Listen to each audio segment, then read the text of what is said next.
What's up, this is GM, and before I start, I want to tell you about TubeBuddy. In case you don't know, TubeBuddy is a free website that will help you manage and grow your YouTube channel. Thanks to them, some of my videos even show up as top results. Want to give them a try? Check the description below for the link. In today's video, we have the Z-19 E-YOOSO keyboard, and if you know me, I love reviewing E-YOOSO keyboards. I've bought multiple of E-YOOSO's mechanical keyboards because their keyboards usually last me the longest and they just have great functionality overall. And you're going to see some of that a little bit later on. But for now, let me go ahead and move this box out of the way. And I'm going to show you what comes inside. So of course we have the keyboard itself, a nice black and gray keycap keyboard that we have here. It also comes with some extra switches. It comes with a keycap removal tool and a switch removal tool, which I haven't unbundled yet because I don't generally use the ones that come with the keyboards. And then we also have an extra escape key in here. You probably can't see it too well, but it's orange. And it also comes with an extra space bar, which is also orange. So I'm going to move these out of the way. And then we have the cable for powering it. It is not wireless as far as I know, but this is the wire that you can use for it. It is a USB to USB-C. I haven't actually used the wire it came with. As you can see, it's still bundled up because, and this is one thing that I really like, is the fact that you can use any USB-C to USB cable that will fit in this. And that's one of the reasons I really love E-YOOSO, because you can just detach the cable, use a new one, or you don't even have to use theirs. And this comes in handy because personally, some of my older keyboards, the wires just start getting issues after a while, and so I have to buy a new keyboard. And that's why I like this. You can just replace the wire itself without having to replace the whole keyboard. And most people have extra USB-C cables lying around. And then we also have a quick start manual right here. And I think it is time we go into some general info for this keyboard. So keep in mind, link to the product is in the description below, so if you want to follow along, I'm only going to hit some of the highlights, or at least things that I think are the highlights. The website, of course, will have a lot more info. So this has a 94 key layout, 20 different RGB lighting modes, 94 key anti-ghosting, hot swappable switches for most 3-pin and 5-pin switches, which is one of the reasons I love buying E-YOOSO. It works on Windows, Macs, and anything else that has a USB port. So that means those of you who are looking for a keyboard for PlayStation or Xbox, because I get this asked a lot, yes, I believe it should work on those. Personally, I haven't tried it out because I don't have either of those systems. I'm a PC gamer, but I'm pretty sure it'll work because, again, it works through a USB port. So as far as I know, I've never had anyone say their keyboard that I've reviewed doesn't work on those specific gaming devices. So hopefully that'll help you out if that is what you're looking for. So now let's take a closer look at the keyboard itself. So here, of course, we have the top, and you're gonna notice it does have a numerical pad right here, which is really nice. Some people don't like having it, so you might get like a 60% that's only this much. But the reason that they add it is because some people do want these extra numbers, but they also made it more compact. So I believe, and I might be wrong on this, so correct me in the comments if I am, I believe usually a keyboard that has the numerical pad on the side is usually 120-ish keys rather than the 94. So they've tried to make this more compact than the traditional keyboard that would have this extra number pad on the side. Now on the back, we of course have our little stands right here, kickstands, and the padding on it, we have a little bit of rubber, and if you put it down, it also has some rubber, so it won't slip around easily on the table. And you'll notice mine personally has blue switches, so you probably hear some clicky sounds as I am moving it around. On the bottom, we also have some pads, and you'll notice that the pad on the bottom has like this little hole. And generally, I didn't see this on the site, but generally whenever I see a keyboard that has the, oh, sorry, my camera went out of focus there. But generally whenever I see a keyboard that has those little holes, it means that it is water resistant. So if you were to spill some liquid on here, it should drain through without ruining the whole keyboard. Again, I haven't tested that because I don't want to ruin the keyboard, but that's usually what that means. And personally, just knowing or thinking that this keyboard has that feature brings a little bit of ease to me, since I do eat around my keyboard. I do drink water and other drinks around my keyboard. So if I was to spill it, hopefully it would just drain right through.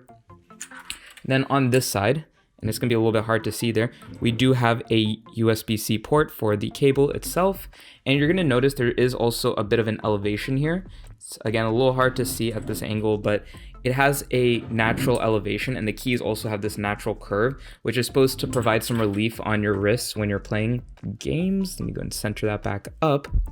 So yeah, that's kind of the main overall features. I'm gonna go ahead and plug it in. Well, I guess I'll do a quick just tapping of the keys so you can hear how noisy it is. So I'm gonna go ahead and just do some light taps on the keycaps.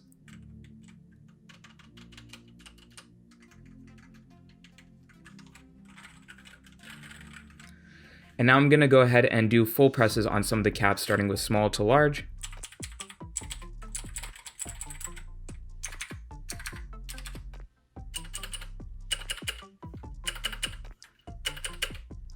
So one nice thing that I like about these caps is you'll notice they are connected, at least the spacebar is at 3 points.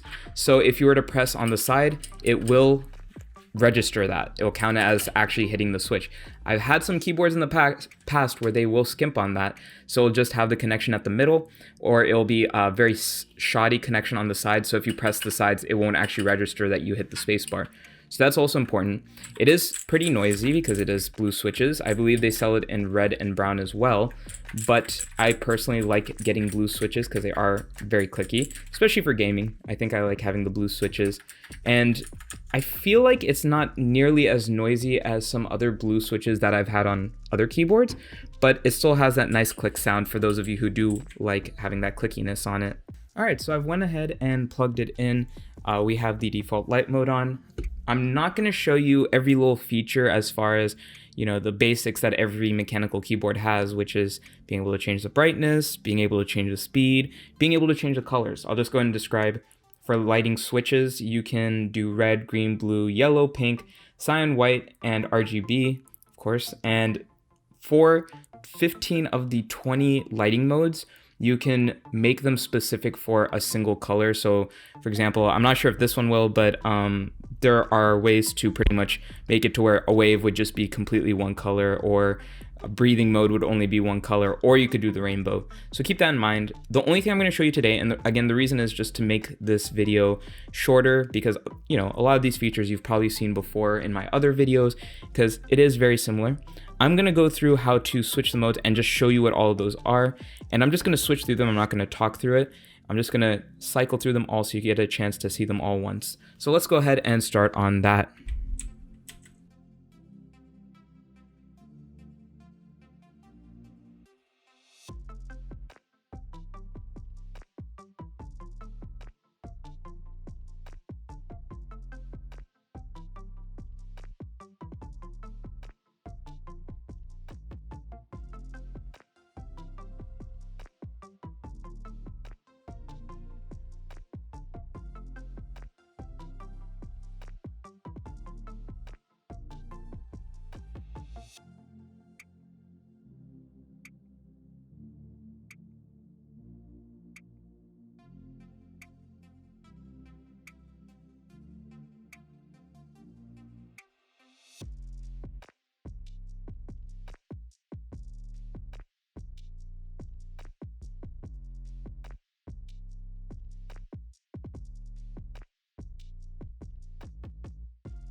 So we've just cycled through all of them. I accidentally pressed it one extra time there, but that should have given you a good idea of all the different lighting modes.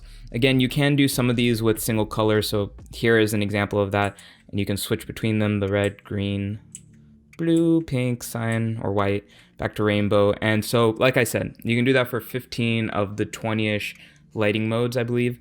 And that's because, you know, certain lighting modes, obviously it doesn't make sense to do that. So let's see.